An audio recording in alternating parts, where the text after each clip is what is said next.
Teddy বিয়ারের মধ্য থেকে অত্যাধুনিক আগ্নেয়াস্ত্র উদ্ধারকে কেন্দ্র করে চাঞ্চল্য জয়নগরে। উদ্ধার হয়েছে 6 রাউন্ড তাজা কার্তুজ। অভিযুক্ত যুবককে গ্রেপ্তার করে তদন্ত শুরু করেছে জয়নগর থানার পুলিশ।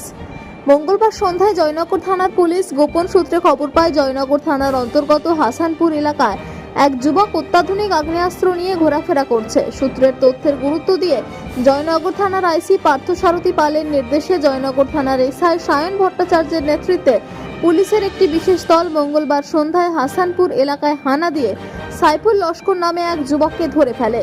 তাকে জেরা করার পর পুলিশ জানতে পারে তার ঘরে একটি টেডি বিয়ারের মধ্যে আগ্নেয়াস্ত্র লুকিয়ে রেখেছে। এরপরই তার ঘরে তল্লাশি চালায় পুলিশ। টেডি বিয়ারটি উদ্ধার করা হয়। পেট কাটতেই বেরিয়ে আসে 7mm অত্যাধুনিক পিস্তল এবং 6 রাউন্ড তাজা কার্তুজ। ঘটনায় সাইফুল লস্করকে পুলিশ গ্রেপ্তার করে এবং জয়নগর থানায় একটি স্বতঃপ্রণোদিত মামলা দায়ের করে। সাইফুল এবং আগ্নেয়াস্ত্র কোথা থেকে সংগ্রহ করলো, কেনই বা তার কাছে রেখেছিল, সে ব্যাপারে তদন্ত শুরু করেছে জয়নগর থানার পুলিশ।